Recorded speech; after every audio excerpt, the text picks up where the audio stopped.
Selamat bertemu kembali di Semanta Podcast. Kuliah di luar negeri terkadang membawa satu kebanggaan tersendiri, sekaligus juga prestis bagi anak-anak kita yang sudah menempuh studi di sana. Nah, kali ini kita akan melanjutkan ngobrol-ngobrol kita yang sebelumnya sudah juga dibahas di Prayoga Podcast dengan salah satu alumni dari SMA Santa Maria, yaitu Fianka. Tapi untuk mengenal lebih dekat lagi, untuk merefresh kembali, ada baiknya kita memperkenalkan dulu siapa Fianka itu. Halo Fianka. Halo ma'am, good, I'm good. Thank you for having me. Thank you also for having us here. Oke. Fianka, kan jauh-jauh nih dari apa namanya? Dari UK ya. Berapa jam tuh ya perjalanannya ya? Total hampir 17 jam. 17 jam. Capek nggak? Capek ma'am. Capek. Jadi kemarin dari sana ke sini sendiri gitu? Sendiri ya. Sendiri. Oke. Nah, boleh dong diceritain dulu sama teman-teman di rumah, sama adik-adik, Fianka itu dulu sekolahnya di mana dan sekarang sampai di mana studinya? Oke, boleh. Nah, jadi halo semuanya, saya Fianka. Saya tamatan dari SMA Santa Maria, SMP dan SD juga di Santa Maria. Tamat dari SMA tahun 2017 dan kemudian saya melanjutkan studi S1 ke Coventry University di Inggris dan kemudian S2-nya di University of Cambridge di Inggris juga. Saat ini sudah minggu depan akan wisuda. Wih, selamat. Thank you, ma'am. Minggu depan. Jadi udah kuliah S1 di sana, terus lanjut S2 ya. Yes. Tapi sebelumnya kalau nggak salah, memang saya pernah dengar Fianka kerja juga ya. Betul. Pernah di sana ya. Ya. Boleh disebutin? Nggak apa-apa sih brandnya disebutin. Oke, ya. Dulu kerja di mana itu? Ada beberapa sih kerja. Jadi setahun waktu itu di BMW sebagai e-commerce assistant. Jadi mengerjakan online shopnya BMW. Oh gitu. Begitu. Kemudian sempat magang juga di Bank Indonesia di London. Kemudian magang bukan magang sih sebenarnya, maksudnya ya ada kerja part time paruh waktu waktu itu dengan KBRI di London. Sempat juga di beberapa startup begitu. Jadi kalau misalnya magang gitu di luar negeri gitu tetap dibayar kita ya? Iya, dibayar, betul. Oh gitu. Iya. Dan worth it lah. Iya, lumayan memang. Iya, not bad. Untuk jajan gitu. Jadi waktu kerja itu Fianka memang lagi off dulu studinya? Betul. Jadi memang ada, sebenarnya kalau di UK ada program mau ngambil 3 tahun atau 4 tahun. Kalau yang 3 tahun berarti memang tahun pertama, tahun kedua, tahun ketiga belajar semuanya selesai tamat. Kalau yang saya ambil 4 tahun, namanya sandwich year. Nah, jadi maksudnya adalah tahun pertama, tahun kedua tuh belajar. Tahun ketiga itu boleh kerja setahun atau boleh keluar lagi setahun. Maksudnya keluar lagi ke negara lain gitu untuk belajar. Baru kemudian kembali lagi di tahun keempat untuk tahun terakhir, tahun final. Maksudnya kalau pergi ke luar negeri, ke negara lain, itu harus yang terintegrasi dengan univ itu? Iya, yang ada kerjasama. Oh gitu. Yeah. Sebenarnya kalau di Indonesia sendiri udah kayak gitu. Ada, namanya Kampus Merdeka tuh. Jadi kan sekarang kan sistemnya kan hanya 5 atau 5 semester lah ya, atau 4 semester dia teori, kemudian 1 tahunnya itu praktek ya. Gitu. Baru nanti balik bikin tugas akhir, baru nanti dia selesai. Iya. Gitu. Hampir sama ya? Hampir sama, cuma ini 4 tahun totalnya. Jadi yang dari pekerjaan yang Fianka udah lalu itu yang paling worth it itu secara salary itu yang di mana tuh? Yang di BMW sih, karena itu setahun ma'am, nggak bisa dibandingin. Setahun, ya. Jadi udah bisa beli BMW 1 nggak kalau di Indonesia? Nggak bisa. Oh belum? Nggak bisa, jauh ma'am, terlalu jauh. Belum ya? Tapi bisa juga mungkin ya Pak Hadi ya, yang tahun-tahun lama bisa loh Fi. Karena BMW itu kalau dia udah lama kan harganya jatuh ya Pak ya? Aduh maaf ya, sorry. Tapi harus ada biaya hidup juga ma'am. Jadi ya biaya hidupnya juga lumayan tinggi. Biaya hidup lumayan tinggi. Fianka, apa sih perbedaannya kuliah di luar negeri sana dengan di Indonesia? Oke, memang nggak bisa meng-compare ya, karena Fianka nggak pernah kuliah di Indonesia. Tapi paling nggak kan pernah dengar-dengar tuh, misalnya ya, contoh dari absensi ya. Ini memang ceritakan dulu waktu kuliah. Kalau di sini absensi itu kita punya kesempatan tuh 25% kita tuh boleh skip. Oh, boleh oke. skip. Misalnya dalam satu semester tuh 25% tuh 4 kali gitu. Misalnya kalau kita mau ada praktikum, kita mau siapin dulu, kita boleh skip. Atau kita memang lagi mager gitu kan, jadi kita tapi itu bukan untuk dicontoh ya. Nah, itu dari sisi absensinya tuh bagaimana. Terus kemudian kedua, dari sisi IPK atau GPA ya. Kalau di sini kan IPK-nya itu kan sampai dengan 4 ya, 4 maksimum. Nah, kalau di sana gimana? Terus juga dengan predikat. Kalau di sini kan predikatnya kalau misalnya dia sudah 3,8 sekian, dia maka dapat kayak cum laude, tapi cum laude-nya pun berbeda-beda, semua cum laude atau magna cum laude dan sebagainya. Nah, itu perbandingan gimana? Dan satu lagi mungkin dari segi biayanya. Biayanya bagaimana? Karena kalau swasta ya, misalnya swasta sendiri di sini yang betul memang baru aja masukin anak ke swasta itu memang lumayan besar juga kalau untuk kalau kita harus mengeluarkan uang sendiri karena kebetulan dapat beasiswa jadi sangat-sangat terbantu. Nah, ini juga sudah puluhan juta begitu. Nah, bagaimana dengan di luar negeri sana? Oke, ya. Mungkin dari absensi dulu ya, Mem. Jadi kalau di situ karena kita anak internasional, kita kan di bawah sebuah visa pelajar. Jadi memang dari imigrasinya sendiri kita nggak boleh melewati ada sebuah persentase ya seperti itu, persentase absensi gitu. Nah, jadi memang sebenarnya tergantung universitasnya juga mau dibikin se-strict apa gitu. Dan tiap tahun juga mungkin bukan tiap tahun, maksudnya ada kemungkinan juga sudah berganti untuk kedepannya. Tapi kalau pengalaman saya kalau misalkan nih 10%, jadi dia sistem poin. Jadi kalau misalkan sudah kayak 10%-nya itu tidak datang, dia akan peringatan sekali. 10% lagi peringatan kedua. Kalau sudah sampai peringatan ketiga, ada kemungkinan buat dideportasi. Gitu. Oh, peringatannya itu dia akan kirimnya lewat apa tuh? Lewat email. Lewat email. Ya. Jadi dari kantor student di universitasnya sendiri yang akan mengirimkan. Karena setiap kita masuk kelas itu tap kartu, jadi nanti sudah ter-record gitu. Nah, untuk titip absensi pun mungkin orang lebih segan ya, kayak jarang sih yang ada seperti begitu. Terus kalau sakit gimana? Kita email harus izin gitu. Maksudnya gini, kan di luar negeri berobat tuh gratis atau? Ya, kita bayar asuransi, jadi gratis. Oh, gratis. Ya, di situ nanti dia akan keluarkan DC gitu ya, dokter certificate atau gimana? Nah, itu sebenarnya kalau hanya untuk masuk ke kelas gitu nggak butuh. Tapi kalau kita sampai harus misalkan nih, tidak bisa submit PR atau esai atau tugas secara on time, perlu ada surat dari dokter. Atau misalkan tidak bisa ikut ujian gitu, itu harus ada surat dari dokter supaya nggak modus ya. Ya mungkin kayak kadang orang butuh extension ya, butuh lebih banyak waktu jadi bilangnya sakit gitu. Nah tapi ya kalau di situ emang wajib ada itu absensi. Kemudian tadi yang kedua IPK. Jadi kalau di UK IPK-nya itu bukan yang seperti 1, 2, 3, 4 seperti di Indonesia ataupun di US gitu kan. Kalau di UK sistemnya masih kayak nilai kayak kita di SMA, jadi ya 1-100 gitu. Oh, malah dia skalanya 0-100. 0-100. Tapi kalau mungkin di SMA kan kita mungkin sering ya dapat 100 ya, 95, 100 tuh sering lah gitu. Kemudian 70 mungkin kalau di SMA tuh remedial ya, di bawah 70 atau 60 gitu ke bawah. Nah, kalau di UK itu 70% ke atas itu udah luar biasa. Karena mendapatkan nilai di atas 75 aja tuh udah susah banget, Mem. Hampir itu jarang banget. Kecuali memang kita ambil ujiannya ujian yang eksak ya, kayak matematika gitu. Iya, itu bisa gitu. Cuma jarang orang bisa dapat full sampai 100.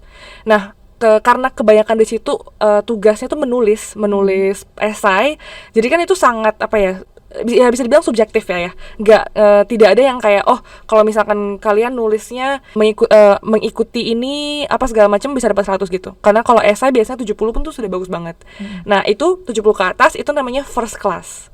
First class. Kemudian first class-nya gemuk kurusnya itu ada lagi? Nggak ada. Jadi pokoknya kalau udah first class ya udah bagus aja gitu first class. Kemudian setelah first class ada namanya 2-1, jadi 2.1. Itu ya second class gitu di bawah first class itu dari 60 sampai 69. Nah, kemudian di bawah itu ada 2.2, 2. Nah, itu dari 50 sampai 59. Nah, di bawah itu pas. Cut off remedialnya tuh 40. Jadi di bawah 40 ya gagal gitu. Oh gitu. Ya. Jadi kalau di bawah 40 kita harus ulang lagi, ya. remedialnya itu hanya remedial ujian atau remedial satu semester? Dia kan per modul ya, jadi satu modul itu harus diulangi lagi gitu. Iya. Jadi kalau Vianka sendiri, kalau boleh itu di spill gitu ya, yang the highest poinnya itu berapa? Pernah dapat 100. Tapi itu yang matematika gitu. Begitu ya, yang eksak ya. Mungkin kalau yang rata-ratanya mungkin di 80-an. Ya. Itu yang essay gitu ya. Iya, dan essay itu lebih di bawah lagi, bracketnya seperti 70-an gitu. Oh, tapi itu udah luar biasa ya kalau segitu. Iya, dapat 70 sudah ya. Kalau yang terendahnya? Terendah. Saya pernah dapat 60 pernah. 60, tapi nggak pernah remedial ya?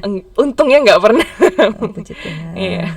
Semuanya selalu pas gitu ya. Iya. Oke, kalau begitu ya tadi yang predikatnya tadi udah sekalian ya. Ya, jadi predikatnya cuma ada itu first, second, two atau pass gitu. Nah, ini beda kalau sama master, Mem. Kalau master distinction, merit, pass. Oh, jadi ada merit segala. Merit ya. Jadi 70 ke atas distinction di most university. Kemudian kalau nggak salah, maksudnya apa tuh kalau 70 ke atas tuh distinction? Oh iya, mirip-mirip sama first class. Jadi kayak udah bagus banget lah gitu. Ya.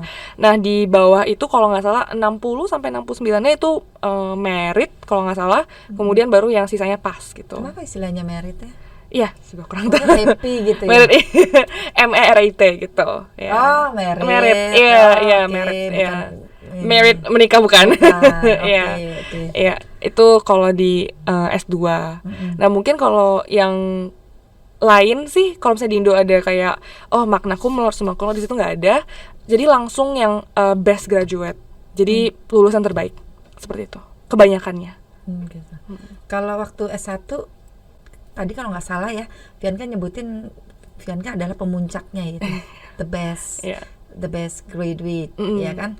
Itu berapa IPK-nya kalau dikonversikan ke Indonesia? 4. Ya. Berarti perfect semuanya. Jadi sebenarnya susah, Mem, karena kalau di konversinya itu pokoknya kalau udah 70 ke atas aja itu sudah termasuk 4. Gitu. Jadi emang sulit disamain dengan IPK di Indonesia, tapi memang kalau emang harus dikonversi sih ya 4 gitu. Itulah kenapa pas kamu apply S2 ke Cambridge langsung keterima gitu ya. Iya. Soalnya dia pasti ambil yang the best graduate gitu kan. Iya, tapi tidak menjamin, Mem. Tidak menjamin. Ya, nilai hanya satu aspek. Jadi ada aspek pengalaman riset, aspek personal statement. Jadi esai kita, kenapa kita mau kuliah di situ, kenapa jurusan itu juga dilihat. Jadi secara holistik. Jadi ada interviewnya juga ya? Ya, untuk jurusan aku nggak ada, tapi ada jurusan lain yang perlu interview. Oh, oke. Oke, kalau yang terakhir tadi biaya. Oh iya, biaya. Gimana biaya? Jujur besar biayanya, lumayan berat. Kalau dibandingkan dengan Indonesia, saya kurang tahu juga memang di Indonesia sekarang berapa. Tapi mungkin rata-rata sekarang kira-kira kalau S1 yang istilahnya di Jawa gitu ya, itu tidak kurang dari 30 juta per semester. Bukan untuk uang masuknya. Kalau per semesternya sih tergantung juga ininya ya. Kalau dia ini ada juga sampai 20-an. Oke. Gitu. Kalau di situ kita nggak ada uang masuk gitu, Mem. Nggak ada uang pangkal. Jadi langsung memang kayak per tahunnya. Nah, ini juga berbeda banget setiap universitas. Jadi ada universitas yang mulai dari sekitar 10.000 pound sterling, itu sekitar 200 juta. Pound sterling atau euro? Pound sterling. Pound sterling ya. Karena di UK. Jadi dia masih pakai pound sterling karena sudah Brexit, Mem, sudah keluar. Udah Brexit ya? Sudah keluar. Jadi dia nggak mau pakai euro ya? Iya. Nah, itu mulai dari situ. Ada juga yang kalau misalkan uninya yang misalkan di London begitu ya, kayak misalnya kita mungkin pernah dengar UCL, Imperial dan sebagai King's College, termasuk Oxford, Cambridge juga, itu bisa sampai 30.000, 40.000. Ya, itu per tahun. Jadi kalau dikonversikan ke rupiah dikali hampir 20.000 begitu. Kira-kira berapa itu? Range-nya ya, Mem, dari bisa 200 juta sampai mungkin ya per tahun ya. Per tahun. Begitu. Jadi kamu udah ngabisin uang papa itu kira-kira udah berapa itu ya, Vi? Udah 1M lebih itu ya, Vi, udah 4 tahun. Ya, untungnya orang tua dukung dan emang dari awal memang menabung pun untuk itu, Mem. Jadi ya, yang aspek lain hemat, tapi untuk aspek pendidikan foya-foya begitu. Iya. Memang papamu memang luar biasa ya, Pi ya. Role model, Mem. Terus kan di sana kan ada 4 musim ya, Vi ya? Ya, Terus liburannya juga 4 kali gitu? enggak. Oh, Jadi Enggak serta-merta diikuti ya? enggak. Jadi kan sistemnya itu per term. Ntar. Jadi satu term itu biasanya 11 sampai 12 minggu. Jadi kita mulainya itu tahun ajaran baru selalu di sekitar September Oktober. Nah, nanti setelah 12 minggu kita ada bulan ujian. Jadi selama mungkin sekitar 1 bulan itu ya kerjaannya ujian aja. Baru liburnya paling kalau yang di setelah term pertama liburnya sekitar 3 minggu sampai 1 bulan. Kemudian masuk term kedua sama 12 minggu. Baru ada ujian lagi 1 bulan, kemudian liburan lagi sekitar 3 minggu sampai 1 bulan. Nah, setelah itu baru ada hasilnya keluar, kemudian summer holiday itu yang panjang yang bisa sampai 2-3 bulan. Nah, tapi itu aja. Jadi liburannya ya ada 3, 2-nya yang kecil, 1-nya yang besar. Jadi kalau misalnya kamu kan kemarin pandemi kan udah lama nggak pulang kan? Betul, Terus 3 kamu tahun. ngapain aja itu kalau liburan selama itu? Kerjain passion project. Apa tuh passion project? Nah, jadi mungkin ini relevan buat teman-teman juga. Jadi aku dan teman aku memulai sesuatu namanya A Broadening Indonesia. Ya, education venture untuk ngebantu teman-teman yang mau kuliah ke luar negeri begitu. Kita memberikan ya informasi, mentoring, webinar dan sebagainya. Nah, di mana tuh Vi itunya? Kalau Boleh, teman-teman jadi boleh disebutin di sini, mana tahu bisa menginspirasi adik-adik kelasmu nanti. Oke, ya, jadi di Instagram dan di website. Jadi Namanya A Broadening, jadi abroad tambah sorry, nanti mungkin bisa diletakin subtitle kalau boleh, atau mungkin di description ya. Iya, jadi A Broadening, ya, ya, abroadening.org untuk websitenya, abroadening.id untuk Instagram, atau mungkin kalau misalnya lebih gampang bisa cari nama aku di Instagram, terus di bio-nya udah ada, tinggal diklik dari situ. Fiance CQA. Fiance QA gitu. Iya. Pokoknya ini di-endorsein. Subscribernya udah belasan ribu loh, ya kan Via? Ya. Jadi yang subscribernya Vianka, subscribe kita juga ya. Semantap Podcast, Prayoga Podcast gitu. Kan gini Vi, di sana kan ya kita tahu kita kan kamu adalah orang Asia gitu ya. Sedangkan kamu kan kuliah kan di luar negeri itu banyak kan ya orang bule yang kehidupannya agak-agak lumayan bebas begitu. Nah, bagaimana kamu tuh beradaptasi dengan seperti itu? Ya, sebenarnya sih lebih ke punya sikap yang open, tapi di saat yang sama ya kalau kita punya apa yang kita pegang value kita ya, integritas kita harus juga tetap dijaga gitu. Jadi misalnya mungkin kalau kultur minum gitu ya, di situ kan lumayan terbuka. Nah, sedangkan mungkin ya itu bukan kultur saya gitu. Tapi kan itu mungkin gara-gara keadaan ya, karena sana dingin, maka dia betul ya, butuh karena dingin untuk menghangatkan gitu ya. Dan lama-lama itu jadi sebuah jadi budaya mereka bersosialisasi juga itu minum gitu. Nah, itu sangat-sangat umum gitu buat mereka. Nah, sedangkan kan ya mungkin bisa aja kalau misalkan emang saya mau ikut ya bisa gitu. Itu sangat-sangat terbuka, tapi ya karena emang sayanya tidak memegang value saya yang nggak seperti itu, ya bisa memutuskan untuk enggak gitu. Dan mereka sangat-sangat toleran juga. Kita kalau misalnya bilang ya saya nggak minum, mereka juga nggak akan yang kayak ya minum gitu, enggak. Gitu. Ya, jadi ya mereka sangat menghargai individualitas kita gitu. Kalau emang itu bukan, kalau misalnya nggak mau ya udah gitu. Terus nggak dijauhin gitu? Enggak ya. Enggak. Ya. Tapi ada juga yang orang Indo akhirnya ikut juga kayak gaya kebuli-bulian gitu, jadi juga. Iya, ada juga yang lebih ke kebaratan begitu ya. Ya. Cuma sejauh ini sih sebenarnya mungkin approach-nya aku tuh kayak ya you do you gitu. Ya, kalau it makes you happy, kalau kamu senang ya silakan. Selama nggak mengganggu aku.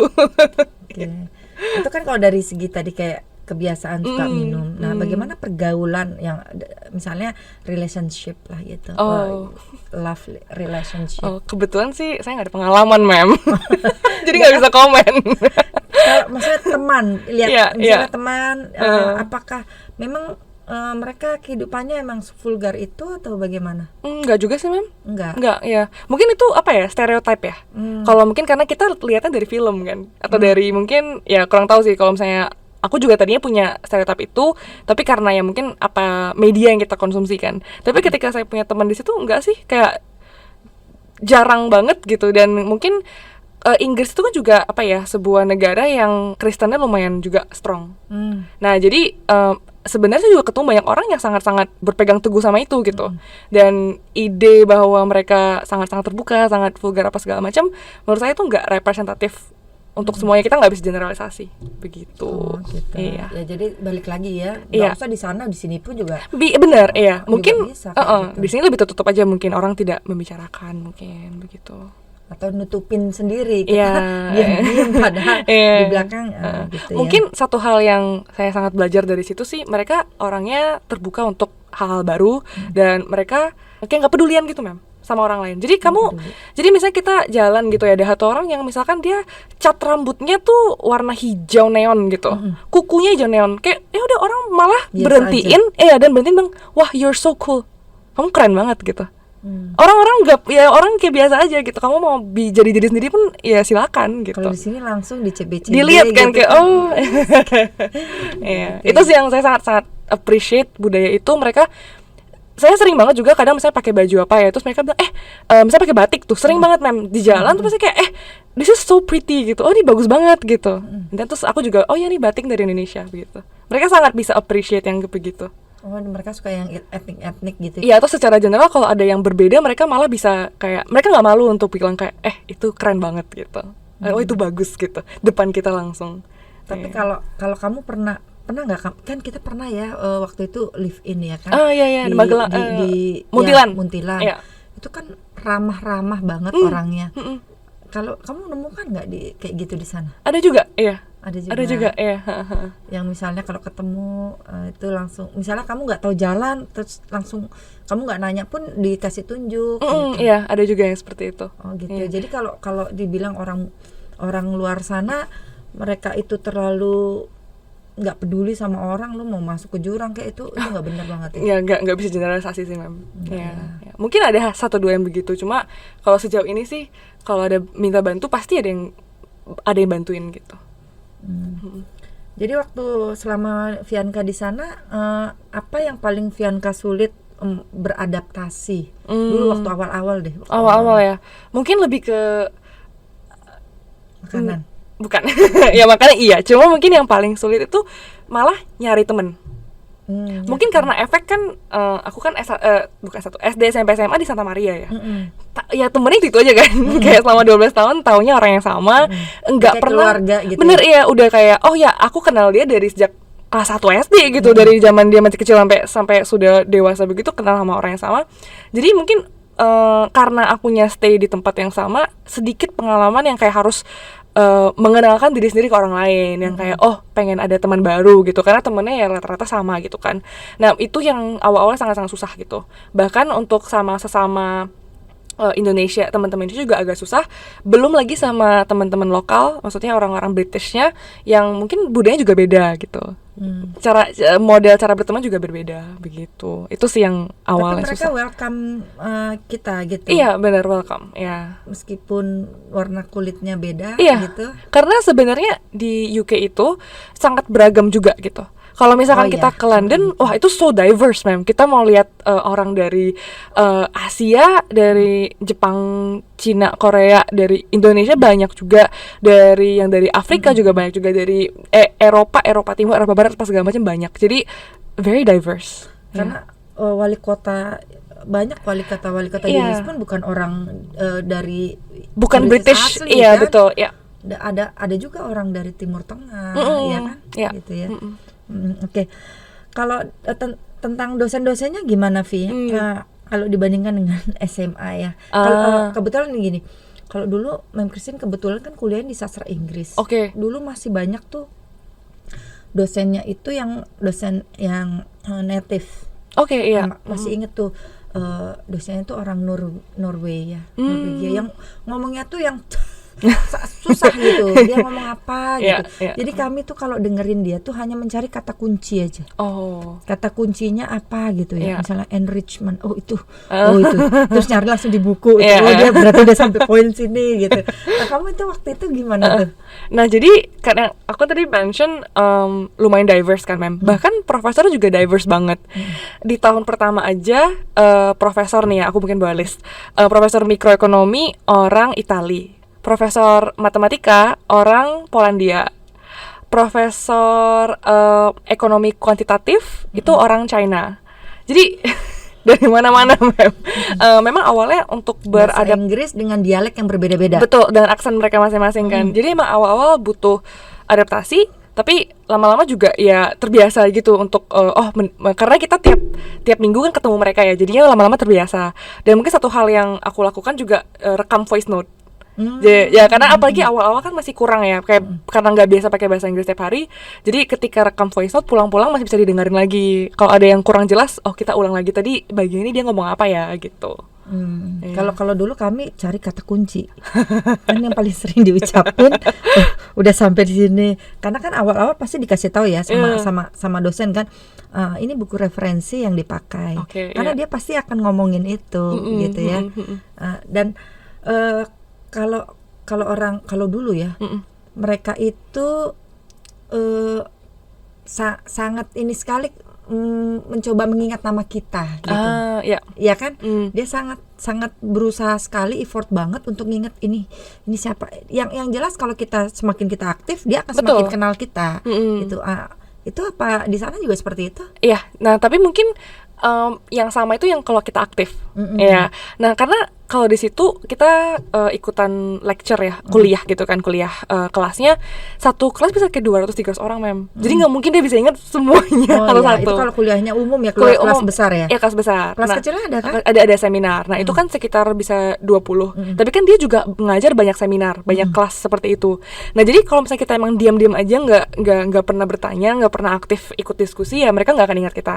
Tapi karena ya saya suka bertanya, suka ikut-ikutan diskusi, kalau misalnya ada pertanyaan atau hal yang aneh langsung dibilang, lama-lama mereka ingat gitu. Dan bahkan tuh to the point mereka kadang bisa tanya, nama kamu siapa ya gitu. Di tengah pelajaran, nama kamu siapa gitu. Mungkin dia mau catat, ya mau ingat lah gitu. Ini anak yang aktif gitu. Ya. Tapi kalau misalnya tentang kayak bandingin dengan guru di SMA ya dulu ya, atau guru waktu kamu masih kuliah di Santa Maria, di SD, SMP, bagaimana bondingnya itu? Oke. Mungkin kalau di SD, SMP, SMA bondingnya lebih dapet ya karena kan kayak kita juga punya wali kelas misalnya, dan kayak misalnya dulu kelas 12 wali kelasnya Bu Lesni kan deket banget sama Bu Lesni gitu. Terus pernah Bu Triasi, deket banget sama Bu Triasi. Cuma ketika sudah di kelas yang begitu besar, di luar kita nggak ada tuh yang namanya kayak wali kelas, nggak ada. Jadi ya misalnya mungkin di Indo juga sama ya, kalau kuliah nggak ada wali kelas, karena profesor juga sibuk banget, karena profesornya nggak cuma ngajar kan, mereka harus mengerjakan hal administratif, mereka harus mengerjakan, mungkin mereka sendiri punya project research gitu, dan mereka nggak mungkin bisa sedekat itu sama kita, kecuali memang kita yang kayak sering banget lah kayak kunjungin dia di office hours, jadi mungkin kayak dia punya jam kerja yang bisa dikunjungi murid untuk nanya-nanya, boleh ada privately gitu. Betul, iya. Jadi setiap profesor itu punya sekitar mungkin 2-4 jam per minggu waktu yang emang dikosongkan untuk bertemu dengan murid. Kalau misalnya ada pertanyaan, kita bisa langsung ke kantor dia gitu. Sambil bawa sesuatu? Maksudnya bawa apa ini? Minuman. Oh enggak. Itu nggak boleh, Itu ada budayanya. Boleh. Iya, bahkan pas kemarin aku tamat, pengen kasih sesuatu pun teman-teman pada bilang kayak jangan gitu. Ya. Padahal kan itu kan memang kamu pengen dari kalau di sini kan biasa ya kayak ya bukannya ada niat apa-apa, cuma ya pengen kasih. Tapi kalau di situ lebih ke orang-orang pada bilang mungkin jangan gitu. Kulturnya tidak seperti itu. Karena mereka udah dibayar enough salary gitu ya. Tapi selain itu juga memang mungkin mereka memang tidak terbiasa seperti itu ya. Betul, iya.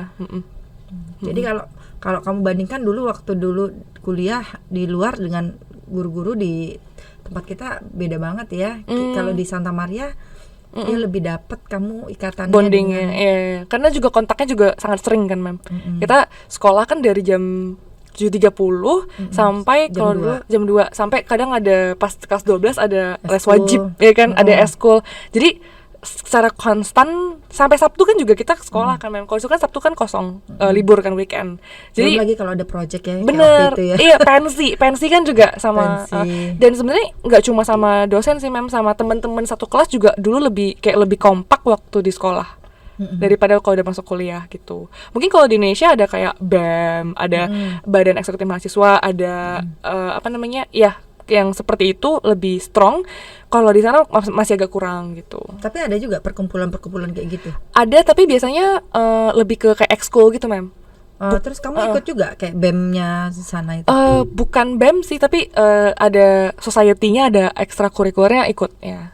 Itu hanya khusus yang dari Indonesia aja atau memang Enggak, jadi untuk umum. untuk umum? Tapi ada juga organisasi yang khusus anak Indonesia gitu. Gitu. Biasanya ngapain aja kalian itu? Kalau Indonesia, ya kita bikin event yang misalkan kita memperkenalkan budaya Indonesia ke teman-teman yang di situ. Jadi tiap tahun itu kadang ada namanya Global Market Hall.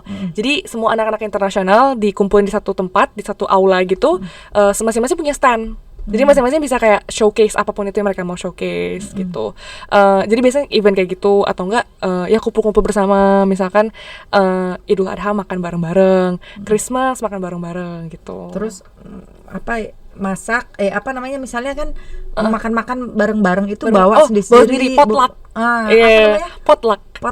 Jadi nanti janjian nih kayak oke, aku masak ini. Siapa masak apa, siapa bawa minuman. Kira-kira berapa ini sekali? Apanya, satu kumpulan berapa orang? Kumpulannya itu maksudnya berapa sebulan sekali atau biasanya kayak gitu kalau ada kayak hari-hari besar sih, Mem.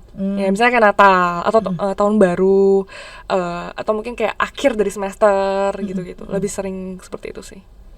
Terus Inggris ini kan deket ya sama negara-negara di sebelahnya, hanya bisa pakai train aja bisa ya. Bisa, misalnya kayak Paris. Iya. Terus ke mana lagi, Jerman ya? Mesti pesawat. Pesawat. Belanda? Pesawat juga. Ya. Itu kamu juga sering kalau misalnya libur nggak bisa pulang ke Indo, kamu juga kadang-kadang jalan gitu? Kalau sampai keluar dari UK enggak, karena butuh visa. Butuh visa. Butuh visa lagi, Schengen. Itu ngurus lagi ya? Ngurus lagi, iya. Nah makanya nggak pernah, cuma pernah sekali, dan itu pun karena jadi dari universitas aku ada kerjasama dengan uni di Polandia, kemudian ada sekitar 1 minggu exchange gitu. Nah itu memang semuanya diurusin nama uni, jadi gampang. Cuma pernah itu aja. Tapi selebihnya sih lebih ke dalam di Inggrisnya, di UK-nya aja, jalan-jalan di dalam gitu. Gitu. Oke. Fianka hobinya apa ya? Baca. Baca. Mungkin sama hiking kalau di UK. Hiking. Iya. Kalau menurut kamu udah pernah hiking nggak di Indonesia nih? Belum, ya. Jadi nggak bisa compare. Nggak bisa compare. Padahal karena ini juga ya bener, di Indonesia kan? Iya, karena aku baru mulai hiking juga gara-gara COVID kan, nggak tahu mau ngapain, nggak, semua pada tutup kan, jadi alam kan masih terbuka ya. Jadi ujung-ujungnya itu. Selama kemarin libur nggak kemana-mana itu ya hiking tiap bulan gitu ada ya? satu gitu. Sama Cece ya? Iya, dan ada teman-teman kita juga di situ. Tapi kalau kamu ini kan Cambridge yang S2 ini kan pindah kota nih. Betul. Dari yang kemarin Coventry. Coventry itu di mana? Kotanya namanya Coventry juga. Kotanya Coventry. Itu jaraknya berapa jam? Naik kereta sekitar 3 jam. Naik kereta 3 jam. Itu lebih enak mana? Di Coventry atau di Cambridge? Kalau mau lebih internasional ya, kayaknya di Coventry. Tapi kalau mau kayak misalnya gedung-gedungnya bagus, banyak pemandangan bagus, di Cambridge. Gitu. Jadi keenakannya beda-beda ya. Betul, tergantung maunya apa. Gitu. Cuman kan kamu suka juga foto kan? Iya. Jadi kayaknya di Cambridge banyak kesempatan di Cambridge. Gitu. Karena sering lihat juga di Instagramnya Fianka, kalau boleh dikulik-kulik ya, di Instagramnya Fianka tuh lebih banyak dia memfoto objek daripada dirinya dia gitu. Kalau dirinya dia difoto tuh pasti nggak yang sadar kamera gitu. Ya kan, Fi? Candid dari teman-teman yang fotoin. Fianka, waktu dulu di sekolah kan Fianka ini termasuk yang unggul gitu ya. Thank you, ma'am. Tapi memang angkatan kamu tuh memang unggul-unggul ya. Memang banyak banget yang jadi dokter loh. Iya. Ambil kedokteran. Bener, maksudnya gitu. Di satu angkatan itu. Iya. Nah, menurut Fianka value apa yang Fianka dapat saat di SMA yang betul-betul berguna banget saat kamu kuliah di luar? Mungkin kalau satu yang paling berguna sih sosialisasi, Mem. Kayak bener-bener kayak social skill. Jadi karena kan ketika kita keluar mungkin apa ya, kita harus cari temen dong ya, karena kan kita mungkin nggak tahu siapa-siapa gitu, apalagi waktu aku ke UK juga nggak kenal, bener-bener nggak kenal siapapun di situ. Jadi harus bisa menyesuaikan diri dengan lingkungan baru, adaptasi, bikin teman baru juga. Nah itu yang mungkin karena pas di SMA, walaupun nih ya teman-temannya kayak sama kan, kayak oh ya sama dari SD, SMP, SMA, tetap ada elemen dimana kayak misalnya kita kerja kelompok juga tiap ada kerja kelompok pasti beda-beda lagi nanti orangnya gitu. Jadi menyesuaikan diri dengan tim yang berbeda. Nah itu sebenarnya menurut aku membantu banget ketika kita di luar. Dan dulu kan juga ada OSIS, aku juga sering ikut dulu. Ada misalkan waktu itu masih ada pentas seni, itu kan sangat-sangat melatih gimana kita teamwork sama teman-teman gitu kan, sama orang yang bisa berbeda. Bikin buku kenangan ya. Jadi sampai banyak ke Bali waktu bener. itu. Jadi fotografer, ya. Jadi sebenarnya value-nya itu sih kayak kegiatan-kegiatan yang ada selama SMA, mungkin juga kemuntilan begitu ya, live in, itu membantu banget ketika kita memasuki sebuah daerah yang sangat-sangat nggak familiar, yang kita asing sekali buat kita gitu. Karena udah terbiasa. Kamu udah terbiasa dapetin di SMA ya. Iya. Dan itu memang relate banget waktu kamu kuliah di sana ya. Iya. Oke. Nah terakhir nih Vi, mungkin juga kan banyak nih adik-adik yang mau ngelanjutin kuliah juga, yang tadinya berpikir saya takut deh kuliah di luar, tapi setelah dengar cerita sama dari Kak Vianka nih, tertarik juga pengen kuliah di sana. Kira-kira apa nih tips dan triknya supaya adik-adik yang pengen kuliah di sana bisa jadi lebih pede? Oke. 2. 1, banyak riset. Jadi jangan hanya pengen kuliah keluar tapi sama sekali nggak ada gambaran gitu. Kenapanya nggak tahu, mau di mana dan kenapa milih negara itu atau kenapa milih jurusan itu nggak tahu. Nah itu jangan sampai seperti itu. Jadi ketika memilih jurusan, memilih destinasi, baik itu dalam negeri juga sama. Harus banyak riset, banyak ngobrol sama orang, mungkin ngobrol sama alumni kakak kelas SMA Hanta Maria yang udah misalkan kuliahnya di UI atau di UGM atau bahkan yang di luar, mungkin boleh juga hubungi aku kalau misalnya ada pertanyaan, karena penting banget buat kalian untuk punya informasi yang cukup sebelum membuat sebuah keputusan, karena untuk masuk ke universitas itu kan sebuah investasi. Jadi nggak bisa sembarangan dong, ya kan? Sekarang mungkin lagi gila-gilaan kayak apa investasi kripto lah atau kayak stok apa gitu kan, itu kan juga butuh riset kan, nggak bisa kayak tiba-tiba kayak kira-kira apa ya gitu kan. Jadi riset itu penting, apalagi untuk nggak kayak beli kucing dalam karung. Betul, apalagi untuk investasi yang sebesar pendidikan, dan ini akan lengket di kita sampai selama-lamanya gitu kan, bukan cuma hanya dalam mungkin 3 atau 4 tahun kita kuliah. Itu pertama ya, riset. Apa yang paling di riset tuh harus apa? Misalnya peringkat universitasnya dunia itu dia peringkat berapakah, atau dia paling majornya itu yang misalnya saya pengen ekonomi, ini bagusnya di universitas X atau bagusnya di ini atau bagaimana? Yang paling di riset itu yang bagaimana? Sebenarnya banyak sih yang harus di riset, nggak cuma kayak satu aja gitu ya. Karena kalau ranking, sejujurnya ranking itu bisa sangat bias. Karena kalau kita lihat kan ranking tuh banyak ini ya kayak banyak provider rankingnya, ranking versi ini versi itu. Ya, mereka tergantung siapa yang sponsornya ya. Nah, iya, dan mereka yang ngelihat apa? Mereka lihat apa gitu. Misalnya QS ranking yang mungkin paling paling sering kita dengar kan, QS ranking yang barusan ini rilis yang terbaru rankingnya, itu mereka mungkin dijelasin sama teman-teman. QS itu apa? QS kurang tahu kepanjangannya apa. Quality standar nggak? Mungkin ya, mungkin nanti boleh diletakin di ya, jadi QS ranking itu salah satu lembaga yang meranking semua universitas yang ada di dunia gitu, termasuk di Indonesia juga. Jadi kalau QS ranking fokusnya adalah riset. Jadi output riset. Kalau misalkan kita memang tidak berniat ya untuk kuliah jurusan yang riset, yang sangat riset, memang mungkin kamu pengen kuliah jurusan perfilman gitu, itu kan nggak, maksudnya ya perlu riset, cuma kan tidak sedalam kalau misalnya kamu mau kuliahnya mau mempelajari kanker gitu kan, ya beda, jadi nggak bisa disamain. Nah, jadi perhatikan setiap ranking-ranking kalian itu apa sih yang jadi metriknya, apa yang mereka nilai sebenarnya. Jadi nggak bisa cuma sembarang kayak ini ranking lebih bagus daripada ini. Jadi lebih detail lagi. Redline-nya harus kamu tahu lagi gitu. Betul, ya. Dan juga ngelihat banyak refleksi sama diri sendiri gitu. Kayak karena kebanyakan mungkin berpikir mau kuliah keluar karena mungkin ada teman yang kuliah juga di luar, atau ngelihat prestis, ini itu. Tapi ya itu bukan segala-galanya kan. Kita harus tahu pentingnya di kita apa sih gitu kan. Kalau misalkan ngejar prestis aja tapi di dalam kita kosong, kita nggak tahu kenapa kita mau ini, ya buat apa gitu. Jadi ya penting untuk nggak cuma riset yang hal-hal teknis, tapi juga lihat ke dalam diri sendiri gitu, maunya apa, kenapa gitu, banyak refleksi. Nah itu yang pertama. Ya, betul. Yang kedua, banyak eksplorasi. Jadi kan di sekolah banyak ekstrakurikuler kan, Mem. Aku nggak tahu sekarang listnya ada berapa, tapi kalau zaman aku kan bisa kayak berpuluhan jenis ekstrakurikuler. Coba gitu, mungkin ada satu hal yang kamu belum pernah sama sekali nih ya, belum pernah consider. Misalkan, oh nggak pernah nih pengen ikutan ekstrakurikuler debat gitu. Tapi kemudian ada, kenapa nggak coba gitu? Karena ketika kita mencoba banyak hal, kita eksplor banyak hal, kita tahu, oh mungkin interest aku tuh sebenarnya di sini gitu. Walaupun misalnya kamu jurusan IPA, terus kamu tertarik buat ngambil sesuatu yang berbau IPS. Caranya selain mungkin kalau dulu ada lintas minat. Sekarang masih ada? Masih ada, oke. Ya kalau lintas minat kan tapi cuma bisa satu kan, jadi nggak bisa coba yang lain. Nah mungkin coba dari ekskul, atau baca-baca sendiri. Google kan sekarang udah banyak referensi, YouTube cari-cari pengalaman orang lain ngambil jurusannya seperti apa.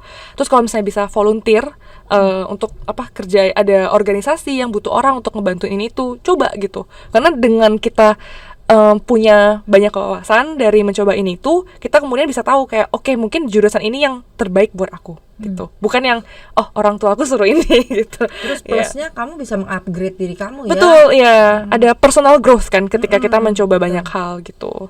Ya. Iya. Dan kalau nggak salah, kalau kuliah, kalau kamu suka, tadi kan kamu sebut yang suka research gitu ya, memang lebih banyak itu kalau kuliah di luar negeri ya.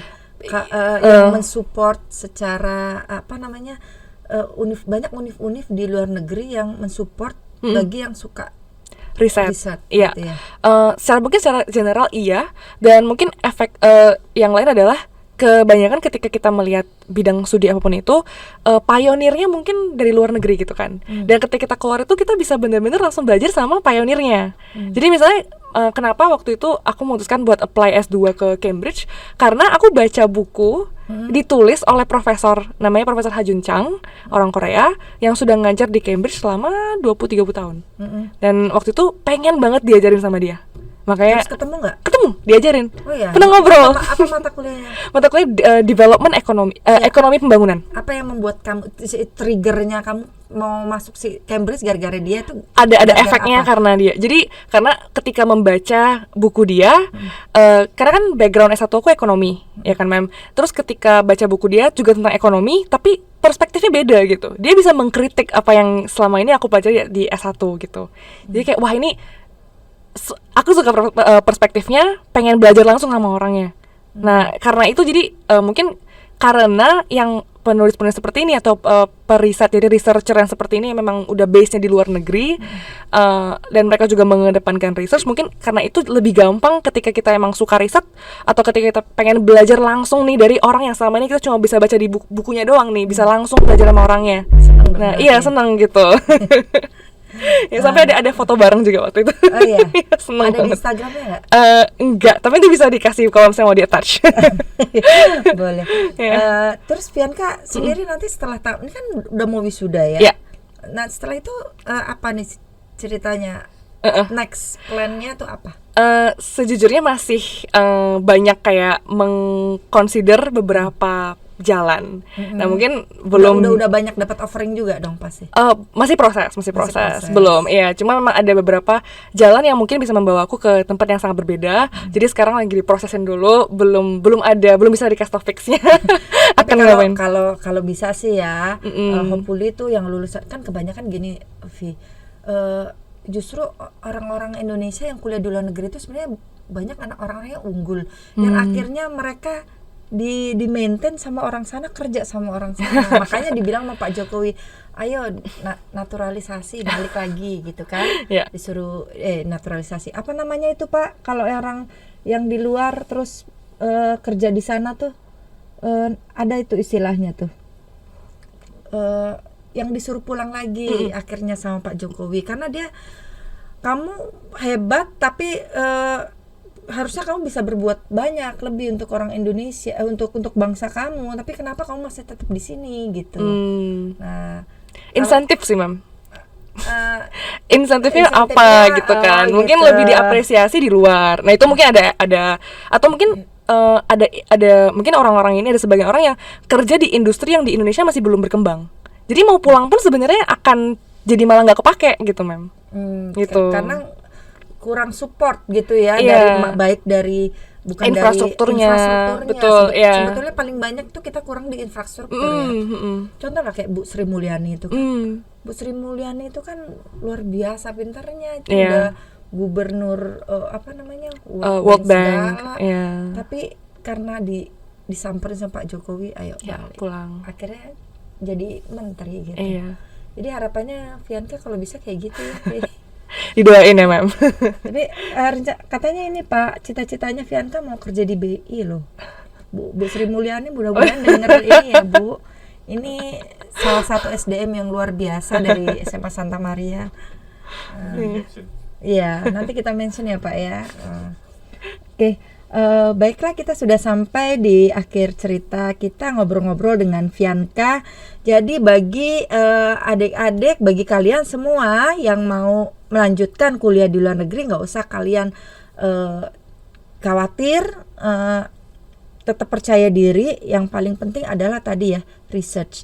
Yang mau kita cari itu tujuannya itu sebenarnya apa, dan kita lebih perdalam lagi. Jangan cuma ikut-ikutan aja, tapi memang betul-betul itu adalah passion kamu, itu adalah betul-betul pilihan kamu, dan pasti semuanya bisa kamu capai, karena seperti kata pepatah ya Vi ya, when there's a will, there's a way. Tapi ya no guts, no glory. Gitu ya.